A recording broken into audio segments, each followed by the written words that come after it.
for this sort of general session where most people are not geneticists, that it would be really useful to give you the introduction to genetics by these examples that probably you're all interested in those species. And what I'm going to try to do now is step back a little bit and put these into context and sort of more generally what genetics can do for conservation of cetaceans in general. So one way to look at this whole thing is that you have these different levels of organizations running from individuals all the way up to species, and you can see that their sort of years of coherence and sort of their region of coherence is getting greater and or larger with time. And we've talked about a number of these. We've gone in the most recent talks on the species level, and you can see that that's a species and subspecies, and down into this distinct population segment is sort of the area of the Endangered Species Act, and I'll be talking more about that. And that the Marine Mammal Protection Act is more down at these lower levels. Amy's talked about gray whales concentrated down in these areas where we address different questions, some of them pertaining to individuals, and then going on up to the population level. The false killer whales extended a little bit further up. It was an Endangered Species Act type question, and so we were looking at these distinct population segments all the way up to that level. So let me talk a little bit more about the differences between those two different pieces of legislation. So the Marine Mammal Protection Act has as its primary goal to maintain population stocks as functioning elements of their ecosystem. So it's really interested in these ecosystem differences.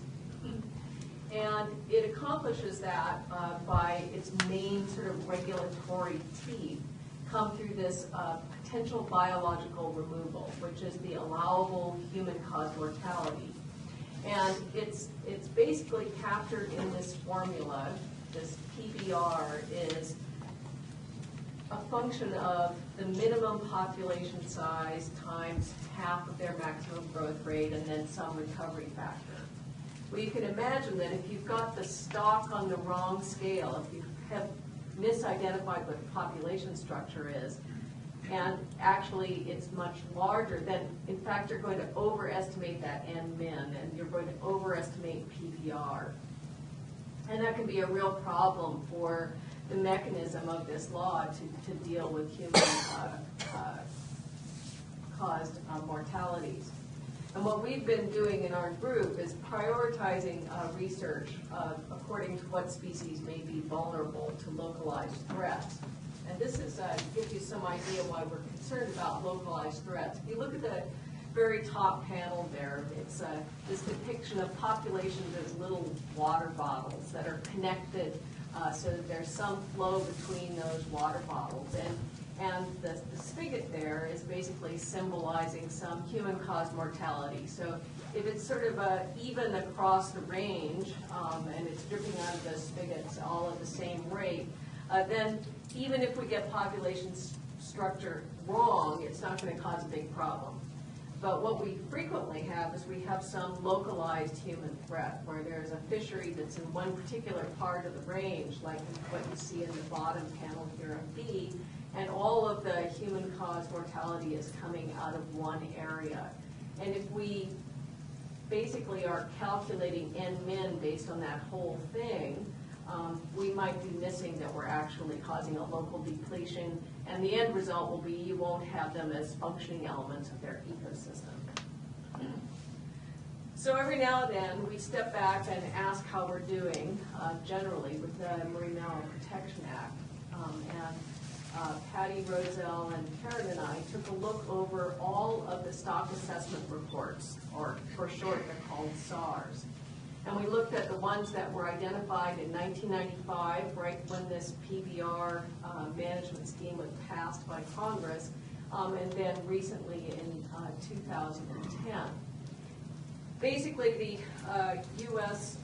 Areas are broken into Alaska, the Atlantic, and the Pacific. And there are these books called the Stock Assessment Reports, and they have all these different stocks in them. And you can see the number of stocks that are in each one of these regions. You can see the number of species, and then you can see the number of stocks, and then you can see the percent of species that have only one stock within, let's say, Alaska. And if you look at that 1995 column, you can see that the Atlantic and the Pacific have apparently broken things down more finely, but as you will see, it's because the Atlantic has the Gulf of Mexico and the outer coast, and the Pacific has Hawaii and the west coast. And so that's where a lot of those, for species that are found in both places, they have different stocks in those different regions. And you can look then in 2010 and ask, well, how much progress have we made? And there's really not very many differences through time. It's actually taken quite a lot of evidence to have enough evidence to say we think there should be a new stock. So we decided to look over and look at some different ways of looking at oceanographic regions. And one of them that is used quite commonly is called the Longhurst Biogeographic Provinces. And you can see that these are at a very large scale. In fact, if you look on the west coast of the United States, you can see that the entire California current is one Longhurst province, and that Hawaii is in a different province. So and you can see the same thing on the east coast. The Gulf of Mexico and the outer Atlantic coast of the U.S. are in different biogeographic provinces. And what we found is that 80% of all stocks are at this scale. So they're at a really huge scale. So we decided to look at a smaller way of dividing up the world. There's these marine coastal ecoregions that Spalding put together. And you can, well, maybe you can't see very well, but basically the California current area that was one big Longhurst province is now like 3 provinces rather than 1 province. And basically what we found was that most stocks span multiple ecoregions, and so they're being defined at a larger scale than these ecoregions. And I think basically that means that for very many coastal stocks in particular, we probably are at a scale that is too big to have very effective management.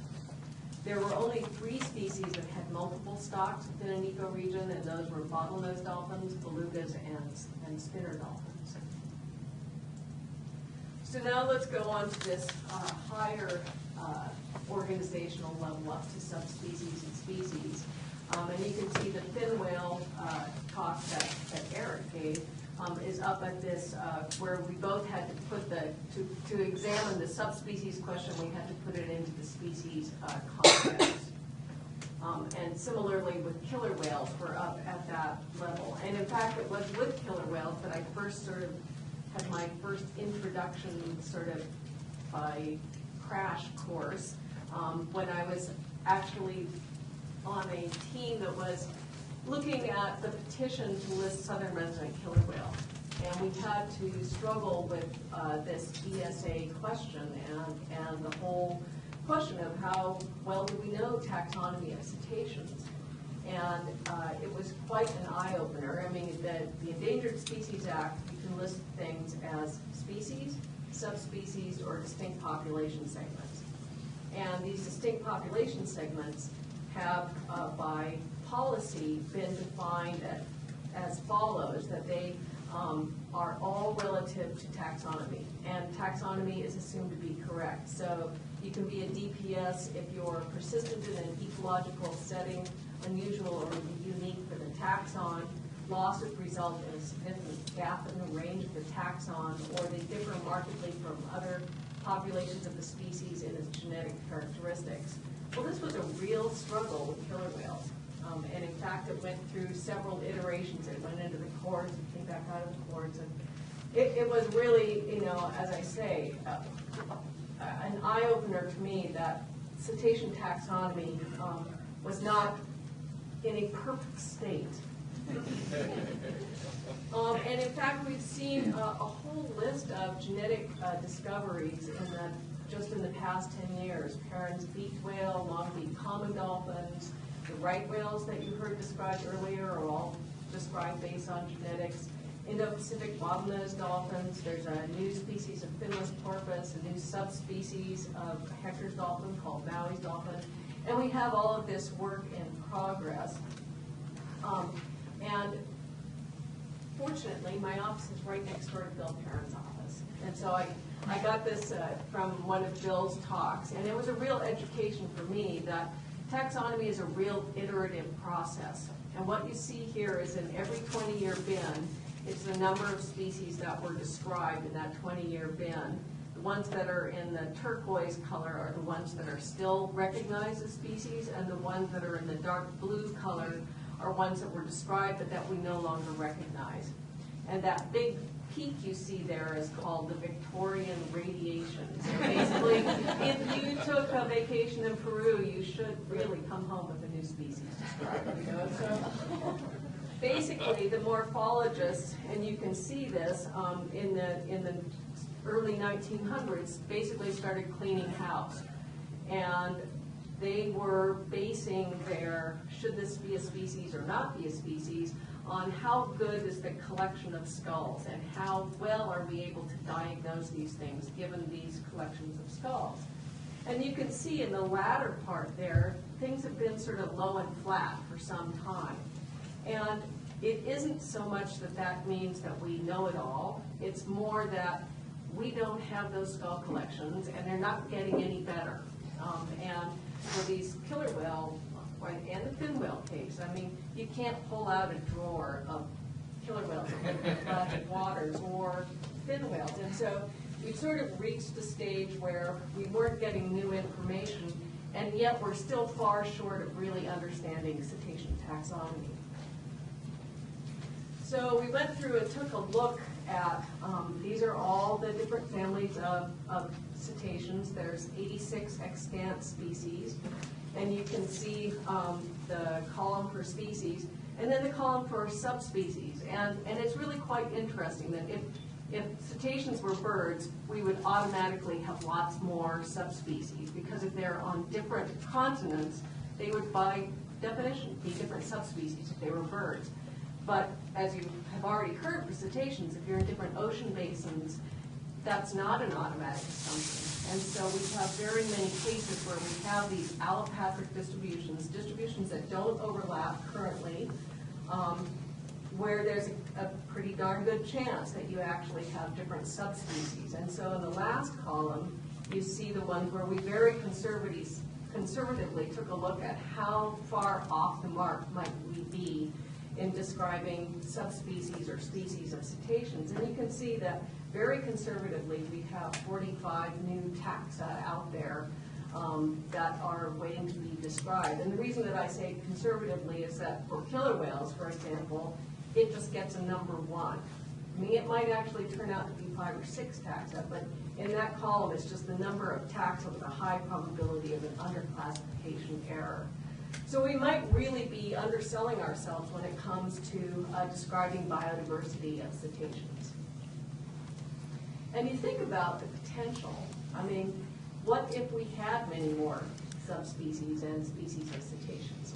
I think one thing that's really important is that I think it's really an exciting part of our field that will get the public generally interested and involved. I mean, it's a pretty amazing thing that we have species of whales swimming around out there that have never been named before. And that's a cool thing in and of itself. But to me, the much more important thing is that we have these coastal or riverine new taxa out there that make it critical attention and conservation by being named as a subspecies or species of their own.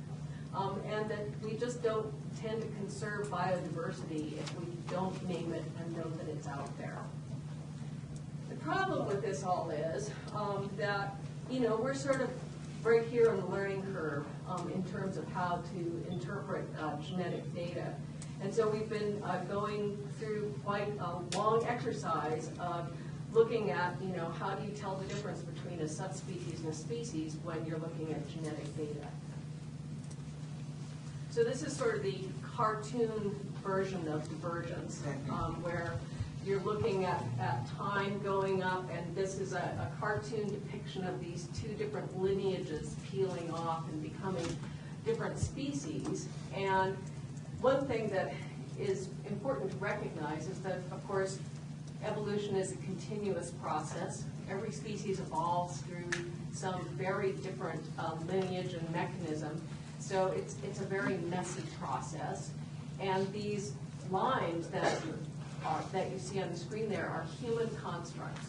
They're the way that we've decided to divide up a continuous process into these different organizational bins. And that means it's never going to be a perfect thing. I mean, they are human definitions, and we're categorizing these continuous evolutionary processes. So species are basically lineages that have diverged sufficiently that we think that their divergence is irreversible, and it has this sort of long time scale. Subspecies are, now you're getting into a grayer area where it's not quite far enough along the continuum to be judged as a species, but it's headed off in that general direction. Distinct population segments are units that are of evolutionary of importance to the potential of the species, but definitely have not diverged very much at all. And again, they're on this much shorter time scale. And then we have the demographically independent populations, or stocks, that we talked about, that are important to ecological function, but may only have been differentiated for a couple hundred years. And the differences that you see are frequency differences, not these fixed differences that we see in the higher levels. So let me conclude with a couple of general take-home messages from our genetics session here.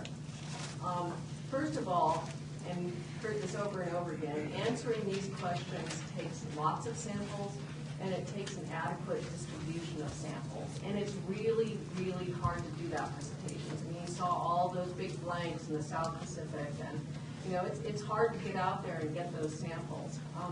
And I'm going to plug our collection poster.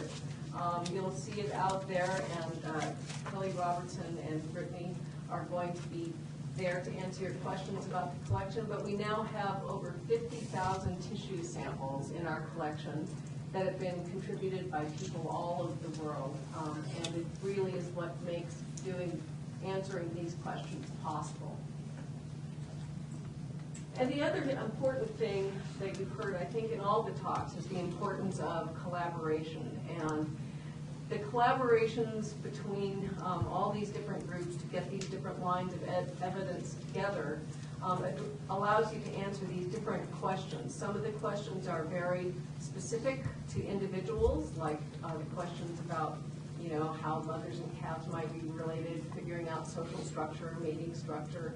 Some questions require very specific context. You might want to look at coastal versus pelagic, closely related species, or you might want to get some areas of specific overlap between different groups that you want to understand better.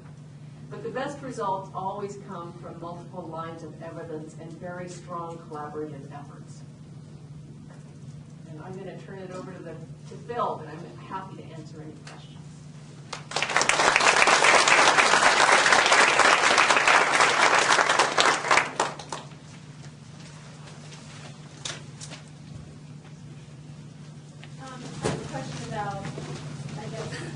Designating stocks.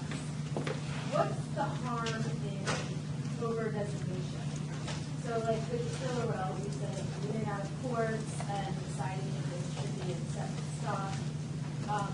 What was the harm in just declaring that a separate stock so that it could be protected? Is there a drawback to that as well? Well, the drawback, of course, is that you're going to get sued by somebody. But that almost is always the case with the Endangered Species Act. In that particular case, Congress, in the congressional record, said that DPSs are to be used sparingly. And we've had long discussions within the agency about what that means and even how much sense it makes. So one of the things, for example, that I keep pointing out to folks in the agency is all of the large whales were listed globally, even when they had subspecies. So fin whales are listed globally, and some areas are recovering very nicely, some areas we don't know anything about. And so you might want to, let's say you're interested in ship strikes, and you might want to say, well, you know, are fin whales truly in danger of extinction anymore? And you might want to be able to say, well, I don't want to deal with this question at a global scale. I want to deal with it in the North Pacific, where I know I have this different subspecies. And so often you can do much finer scale management if you actually broke it down into these smaller DPSs rather than a global listing. But it's, for whatever reason, splitting has a bad name. And I mean, it goes to this congressional thing of using it sparingly. I think the fear was that like every little, you know, bay or island or housing subdivision would be petitioned with its own endangered species. And that really hasn't happened, but I think that there's still a lot of sort of fear factor that goes with splitting things out. And so it's always a very high bar to get something listed as a distinct population segment.